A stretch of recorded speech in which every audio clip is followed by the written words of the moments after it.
You're with Julian on the Brown Notes, recording for the first time in about 2 months, although I don't know what order I'm going to upload any of this stuff in. Due to getting a new job and not having any time to do any radio or this, a review of John Wick 4. Bless you, Keanu and Chad Stahelski. So I have given them all acclaim.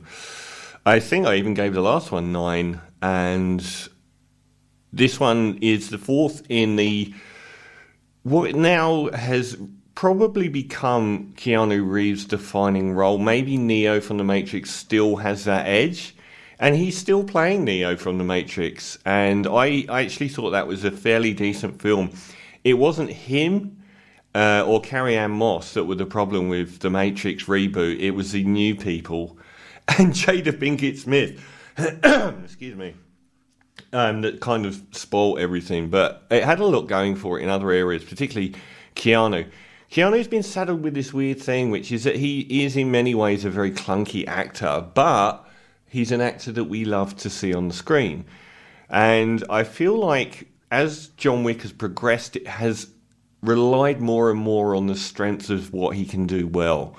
So we had the first John Wick film, which was Chad Stahelski, who was the stunt double, or at least the stunt coordinator, who worked with Keanu Reeves on the Matrix films, making a homage to a certain kind of film that never quite existed, which was those hard-boiled 70s revenge films. And there's quite a long history of those, going from films like Point Break with Lee Marvin, I think, in the late 60s, Get Carter, where you've got this unknowable, really tough, almost dialogue-free lead character that is indestructible and is, well, virtually killed in Lee Marvin's case, in the film that was remade as Payback with Mel Gibson, who then goes through an organisation, a crime organisation, for payback to what's been done for him. Get Carter was a slightly different twist on the same thing, but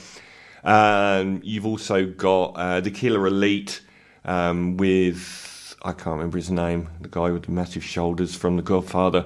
Again, he's brutally nearly killed at the start and then works his way in a revenge scenario. John Wick 1 was a combination of that with the kind of athletic, sort of balletic action from Hong Kong action movies like the John Woo films, Killer and Hard Boiled, and a general sort of martial arts aspect. So it was a homage to a kind of film that had never really been made. And I loved it. I loved the first one. It was amazing. And then they just discovered that there's this whole mythology around it of the concierges and the continental hotels in each city being these refuges for a global society of assassins that's just grown and grown to the extent where it's inferred that they run the world's economy. The Table is the highest organisation, the Table. And they've been particularly cruel.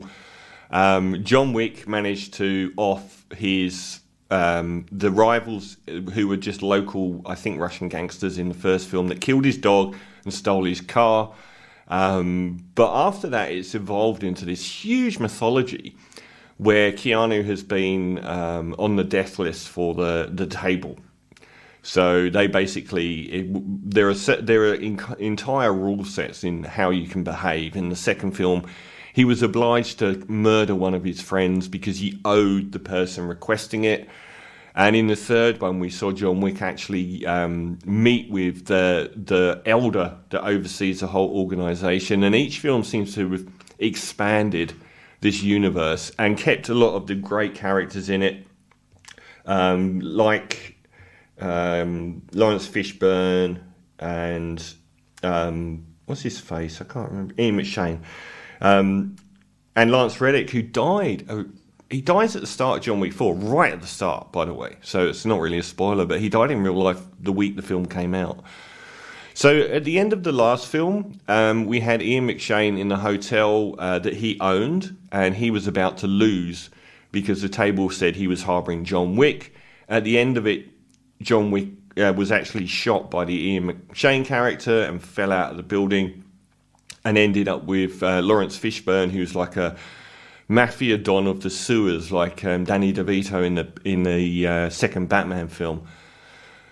And the obvious inference in this one, it was that Keanu was going to come back and seek revenge against the table. What they've done is actually magnificent, and the third film was very wide in its net, in its locations, its colour schemes. You know, we got the desert and everything. This one's really pared down to some nuts and bolts that make it the closest to the first film. I thought the second got a bit messy, and the third was a little bit messy, but much better in its sprawlingness. This is really honed in on a few elements, and some of them are really interesting, because we start with John Wick in the desert, riding horseback, a great sequence, and he murders the new elder. He kills him, which is about the biggest sin you can do in this universe.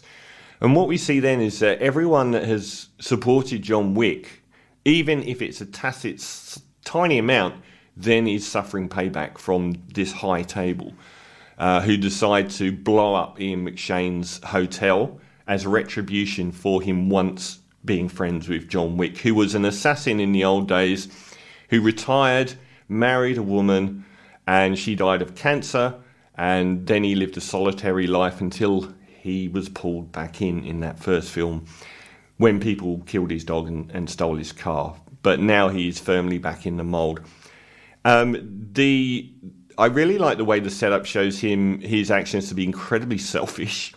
Lance Reddick's killed. We meet Bill Skarsgård as someone that's employed as a executioner come de facto leader for this high table organisation in punishing all of these organisations that have helped John Wick.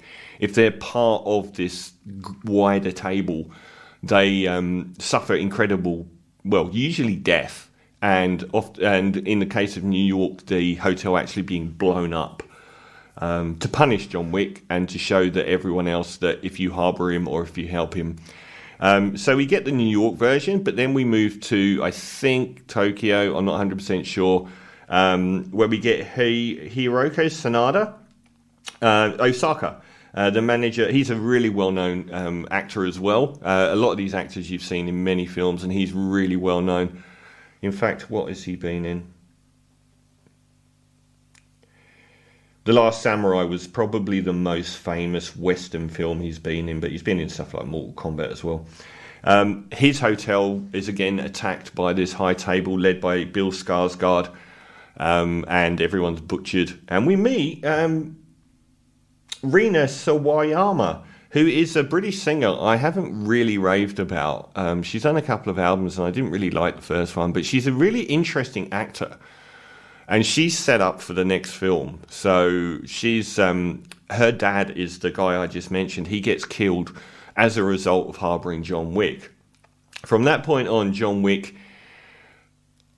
finds out that if he rejoins his old Romany gypsy crime syndicate, which he'd left in, I think, John Wick 3, if he rejoins it, he can actually challenge Bill Skarsgård to a duel. And if he beats him in the duel, all bets are off. And that's the only way that he can actually restore balance and give Ian McShane his old life back as a manager of a hotel of assassins.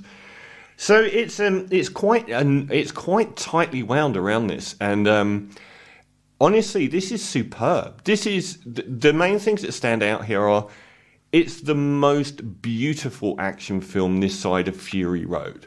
The visuals, the soundstage, and the music, which often leans heavily into French electro house, and a large part of the film is in Paris. The last entire, I think, hour and a half are in Paris. It's 3 hours long. It's nearly 3 hours long, which was quite surprising, but does not drag. The music is often brilliant, and we get there's a song used in it, a version of Paint It Black, and another song before that, which really jolt you out of the mood they've created a bit. But we get Genesis by Justice, the French electro house duo, which just sounds fantastic in one of the many immortal action scenes. Keanu has pared back his dialogue to, I think, 350 words in this film.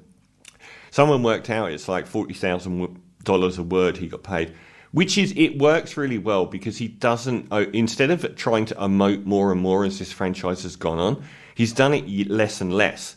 And that really works well here. So visually and sonically, this film is absolutely superb. There are a lot of long-form sequences here. I would always pare down the length of these action sequences by at least a third. And I think you could apply that to almost every Hollywood action movie, particularly the MCU universe.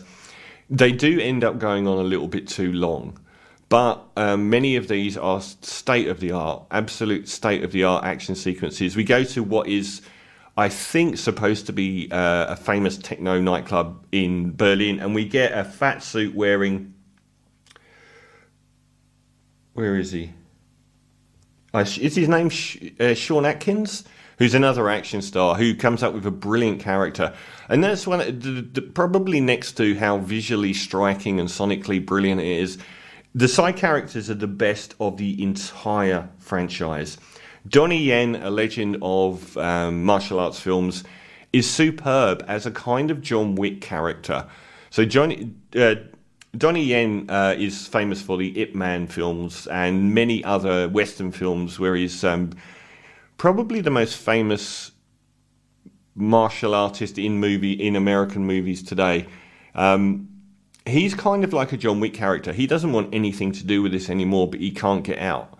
And they threaten his daughter's life unless he goes after John Wick. And he's like this unstoppable yet blind character. And it was really weird because it's exactly the same character he played in Rogue One, where he played that blind Jedi with a cane. It's the same character, but I thought his character here was brilliant, one of the best in the franchise.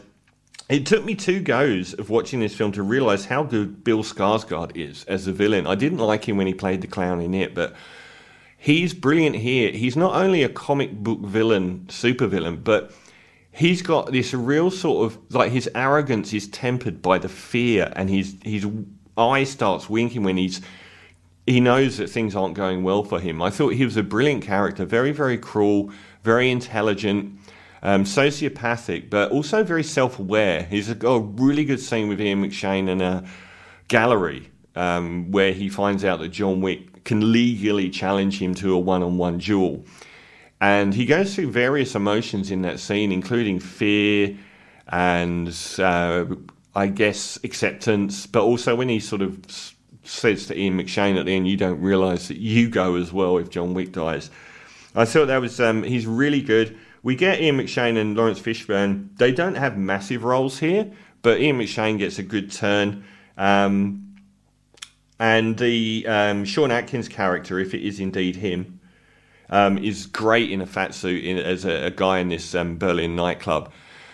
The whole thing has numerous action sequences that would rank as good as any, but I felt like the final sort of half hour was arguably the pinnacle of everything that's happened so far. There's this sequence in the Champs-Élysées in Paris, which must have been a nightmare to shoot, which is very incredible, with John Wick spinning around them in a car, shooting everyone. There's so many great mythological aspects to the John Wick franchise, and one of them is the fact that it's hyper real in the fact that the public and the police can't see what they're doing. Even if it's in the middle of the Champs-Élysées, there's never been any police or military involved in this franchise. It's like it's all happening in plain view, but people ignore it. So even the general public have ignored the massive fights that are going on around them, and they're never really injured by anything that happens. I always loved that weirdness about it. But there's one scene here in the nightclub where the public actually realise what's going on. I wondered what that was for, because I think that's the only scene in all 4 films where the public are really engaged with their fighting. Most of the time it happens in a sea of people and no one pays any attention. And I've always loved that weird bit. But then once we go from the Champs-Élysées, we get this step sequence up to this beautiful church on a hill, which is one of the great action sequences. It's pared down to a really narrow view. It's got this pumping French electro house soundtrack. And it's got this real metaphorical aspect to it, like the legend of Sisyphus, if I said that right, the guy that's condemned to all eternity to push a boulder up a hill. John Wick has to climb all these steps before the time runs out, and he just gets on steps and falls all the way to the bottom, and it just happens over and over, and it's like, it's really funny, but the bone crunching is so bad, and his body goes through so much bone crunching in this film that I actually winced over and over as you find him reach the bottom of one set of steps and then bound, all the way down another and then another, and has to start again. And the final denouement is really low-key. I really don't like the way that a lot of the MCU films just went bigger and bigger on their battle sequences. This is the quietest scene, fewest people, least violence, and a wonderful denouement, which I didn't see coming, and I thought that the film earned. So John Wick 4, I think he is a masterpiece. I think it's superb. It's the best action film, not only looks and sound-wise since Fury Road, but also quality-wise. They've really done nothing that wrong in this whole 4-film sequence. And even though they make out that John Wick is passed on at the end, it's clear that they're doing John Wick 5, so we know that's not true. And I hope that's it. I hope that they give us one more film. This reminded me a bit of the end of Breaking Bad Series 4, in that he's done everything now. So when they said, there's one more series of Breaking Bad, I was like, where can you go? And they managed to make it go in such incredible places. But I really hope that they do here, because it felt like an endgame. It felt like that he'd achieved everything by the end of this one. So a very easy 9 out of 10. I might even go higher. I'll stick with 9 out of 10. The only problems occasionally are the numerous fight sequences go on a bit long at times, but I don't think screenplay-wise there's a problem. I think it's never boring. I got to an hour and a half into this near 3-hour film, and they're nearly at the duel.